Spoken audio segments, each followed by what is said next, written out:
package in the mail, MSX games from Japan. Collecting without fail those shoot 'em ups, that's the plan. He doesn't just collect them, he also codes them too. Join us and we'll go on electric adventures with you.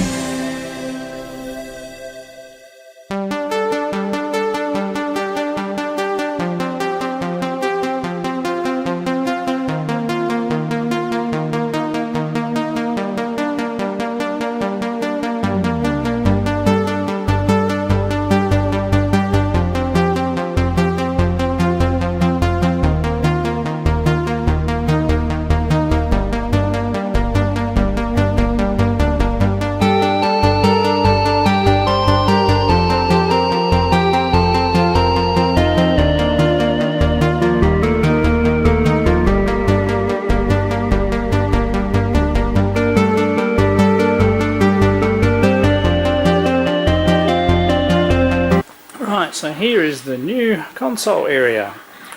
So I have taken away the mobile unit before, built this unit. It's got adjustable shelves underneath. The shelves can all be moved around. I moved this area slightly higher but on a stronger, wider shelf, which also has the advantage of being able to put the arcade sticks up there when I'm not using them. Makes a bit neat. I've got a couple plugged in at the moment, so we do have a few wires going across, so just so I can show you a few things. Everything is all switched and wired, and I've got a few systems turned on at the moment, so we can have a bit of a play. And the main new addition is I have the amplifier and speakers hooked up, and the sound you can hear at the moment, I don't have it turned up very loud, is actually coming through those speakers. So I can either still just play it through the TV, or I can turn that off and I can have it coming through the amplifier as well, for that added extra gameplay. So what I'll do, let's have a quick look at the different slots. Okay, so over here we have an Xbox 360. That's not well. I do have another one though. I need to have a bit of play of that. My original Xbox, which works. We have the Japanese SNES, my 60Hz Mega Drive. Down here we have a PlayStation section. There's actually PlayStation 2 and there's a PlayStation 1 Japanese hiding back there.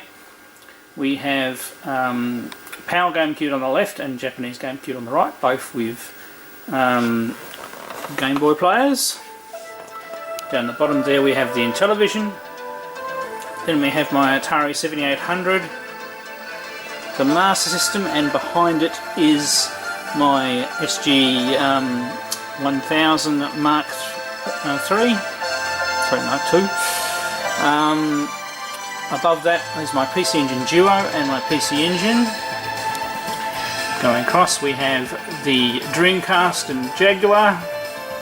Below that we have my really nice Panasonic MSX2 Plus.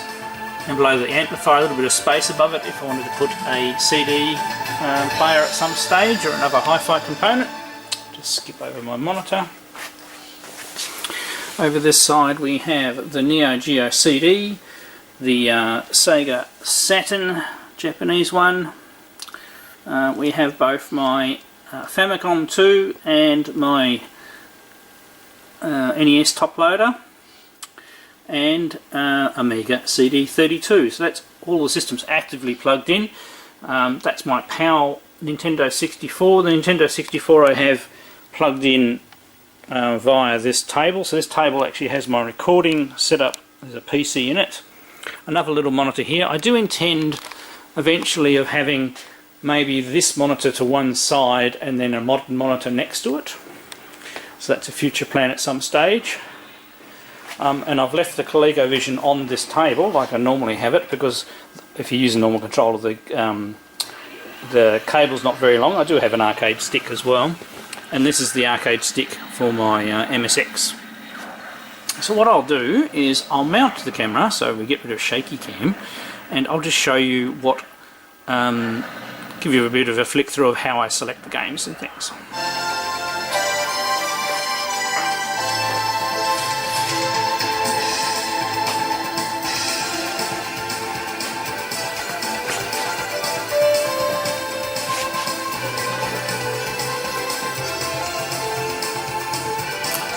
So there's obviously the Neo Geo doing a bit of a demo. Now we have two, obviously there's three switches on top of the TV.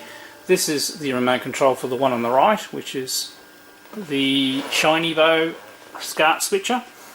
So in position 1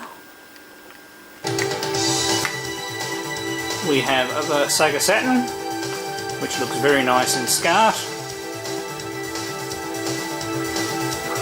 So it's got two outputs, one's going directly to the TV and the other one's going to my output device, which also goes to the stereo, so I need to press switch both for you to see both. And I said at the moment we're listening to the sound through the stereo. So the second one, which is what we're on, was the Neo Geo CD. Now the third one goes to the silver switch box,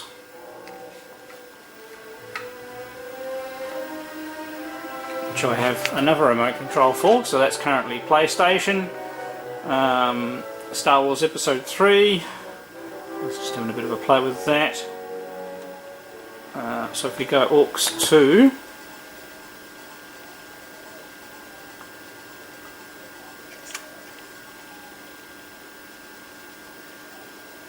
this will be a bit quieter. And we just happened to come in just when it had ended.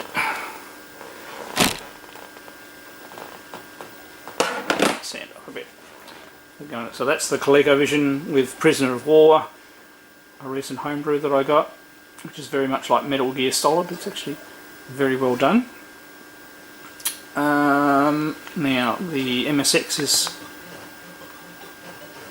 plugged in as well. Also a recent homebrew game that I got, which shows smooth scrolling on MSX1. Have I got the Jag turned on? Yes, I do. So let's go to the Jag. So obviously there's a bit of a roll as it gets the frequency on each one. So Tempest 2000 currently running in there. Now I'm not sure I've turned the Dreamcast on. No, I haven't. And the PC Engine's not on. So it gives you an idea. It's very easy to switch through. So we'll go back to that. Now if we go to slot 4, that's the manual switch box on top. Still gives quite a decent picture, so that's coming from the original Xbox. I suppose better not have that on too long. And then I use these manual switches at the top here. Just depends what I have turned on. I haven't labelled these yet, so. That's the GameCube. Once again, Star Wars, but not have too much coming out of there. Looks like I don't have too much turned on in there, so we'll go to the next one. And it's going to be very loud. So that's the Genesis running at 60 Hz, which gives you the lovely full screen, and playing Truxton as an example through the stereo gives you those wonderful bass sounds. And next system that I have in there with direct SCART is the Super Nintendo, with the game I believe in there a lot, I do admit. So that's Super Aleste.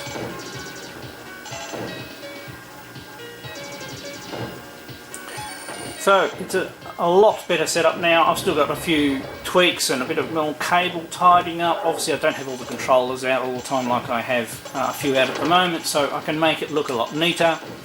This table that sits in front can be pushed all the way back in front of the unit, so that way the couch can be moved and the pool table can be used behind me. Although there is a fair bit of stuff jammed underneath the pool table at the moment, but it is the game room is getting neater. So there we go. So it's just a really quick update video on the changes I've made. I'll probably do a proper, more detailed room tour in the near future. Hope you've enjoyed this quick little tool video. I'm Electric Adventures. Thanks to all my subscribers. Thanks for watching, and I'll catch you next time.